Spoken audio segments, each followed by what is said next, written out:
Guys welcome to tasty bites. അപ്പൊ എന്തൊക്കെ നിങ്ങളെ വിശേഷങ്ങൾ? ഇന്നിപ്പോ ന്യൂ ഇയർ ഒക്കെ അല്ലേ, എല്ലാവരും ന്യൂ ഇയർ റെസൊല്യൂഷൻ ഒക്കെ എടുത്തോ? അപ്പൊ നിങ്ങൾ എന്റെ പോലെയാണോ രാവിലെ തന്നെ നീച്ചാല് ഉച്ചക്ക് എന്താ കറി ഉണ്ടാക്കാന്ന് ടെൻഷൻ അടിച്ചിട്ട്?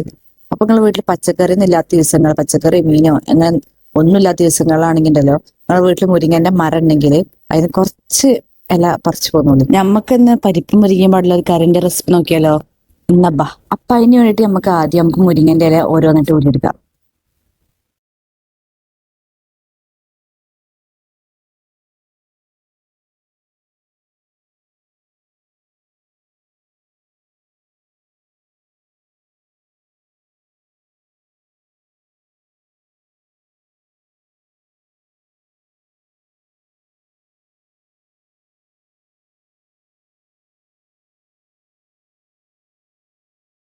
അപ്പൊ നമ്മൾ മുരിങ്ങയുടെ ഊരിയെടുത്തിട്ടുണ്ട്. ഇനി നമുക്ക് കറി ഉണ്ടാക്കാൻ വേണ്ടിയിട്ട് നമുക്ക് ഒരു കുക്കറിലോട്ട് അര പരിപ്പ് കഴുകി വൃത്തിയാക്കിയത് നമുക്ക് വേവിച്ചെടുക്കാം. ഇതാ നമ്മളെ പരിപ്പ് ഇതോടെ വെന്തുക്കണു. ഇനി നമുക്കൊരു ചട്ടിയിലോട്ട് മാറ്റാം. നിങ്ങൾ മൺചട്ടിയിലാണെങ്കിൽ അത്രയും നല്ല കേട്ടോ ഉണ്ടാക്കുന്നത് കറി. ഇനിയിപ്പോൾ അതിലോട്ട് 1 ടേബിൾ സ്പൂൺ മുളക് പൊടിയും 1/2 ടേബിൾ സ്പൂൺ മഞ്ഞൾപ്പൊടിയും ആവശ്യത്തിനുള്ള ഉപ്പിട്ടിട്ട് പിന്നെ കറിക്ക് ആവശ്യമുള്ള വെള്ളം ഒഴിച്ചിട്ട് നമുക്കൊരു 10 മിനിറ്റ് ലോ ഫ്ലെയിമിൽ വെക്കാം. അതിന്റെ പച്ചച്ചുവയൊക്കെ ഒന്ന് മാറാൻ വേണ്ടിയിട്ടാണ് പൊടികളുടെ.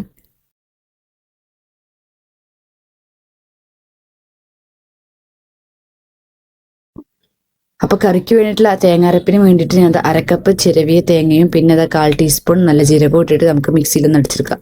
10 മിനിറ്റ് കഴിഞ്ഞിട്ടുണ്ട്. ഇനി നമുക്ക് തുറന്നു നോക്കാം. പൊടികളുടെ പച്ചമുളകൊക്കെ ഒന്ന് പോയി നോക്കിയിട്ട് നമുക്ക് മുരിങ്ങൻ്റെ ഇല കുറച്ചായി ഇട്ട് കൊടുക്കാം. മുരിങ്ങയിലെ ഗുണങ്ങൾ നിങ്ങൾക്ക് പിന്നെ പറയേണ്ട ആവശ്യമില്ലല്ലോ. വൈറ്റമിൻ എയും ബിയും സിയും കെയും അങ്ങനെ A to Z വരെയുള്ള വൈറ്റമിൻസും കാൽഷ്യം പൊട്ടാസ്യം പ്രോട്ടീൻ അങ്ങനെ കൂടുതലായിട്ടുള്ള ഹെൽത്ത് ബെനിഫിറ്റ്സ് ഉണ്ട്. വീട്ടിൽ മുരിങ്ങയില ഉണ്ടെങ്കിൽ ആഴ്ചയിൽ 2 തവണയെങ്കിലും കഴിക്കാൻ ട്രൈ ചെയ്ത് നോക്ക്. അത്രയും ബെനിഫിറ്റ്സ് ഉണ്ട് നമ്മുടെ ഈ മുരിങ്ങൻ്റെ ഇലയിൽ. മുരിങ്ങയില ഫുള്ളായി ഇട്ട് കൊടുത്ത് നല്ലോണം മിക്സ് ആക്കി കൊടുക്കുക. എന്നിട്ട് ഒരു 5 മിനിറ്റ് ലോ ഫ്ലെയിം വെച്ചാൽ മതി. കൂടുതൽ നേരം വെച്ച് നമ്മുടെ മുരിങ്ങൻ്റെ ഇല കയ്പ്പുണ്ടാവും കേട്ടോ.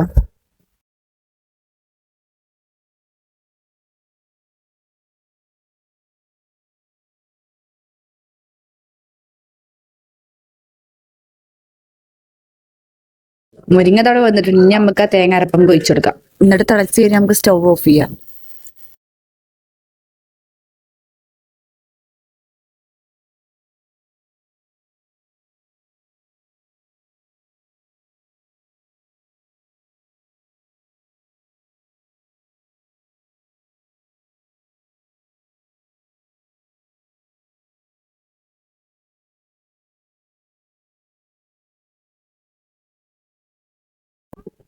ഇനി നമുക്ക് അതിൽ താളിപ്പ് തയ്യാറാക്കിയാലോ? അതിന് വേണ്ടി ഒരു ചട്ടി വെക്കുക. വെളിച്ചെണ്ണ വെച്ചിട്ട് കടുക് പൊടിച്ചെടുക്കുക. എന്നിട്ട് കറിവേപ്പിലയും വറ്റൽമുളകും ചതച്ച വെളുത്തുള്ളി ഇട്ടിട്ട് നമുക്ക് മൂപ്പിച്ചെടുക്കാം.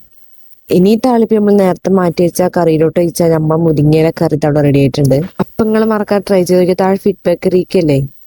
ട്രസ്റ്റ് മീ ഗൈസ്, നിങ്ങൾക്ക് എന്താ ഇഷ്ടപ്പെടും. പിന്നെ മറക്കാതെ സബ്സ്ക്രൈബ് ബട്ടൺ ഒന്ന് ക്ലിക്ക് ചെയ്യാനും മറക്കല്ലേ. പിന്നെ കമന്റും ഷെയർ ലൈക്ക് ചെയ്യണേ. അപ്പൊ ഇന്നത്തെ വീഡിയോ ഇത്രയുള്ള. നെക്സ്റ്റ് വീഡിയോ വീണ്ടും വരാം. അപ്പൊ ബൈ.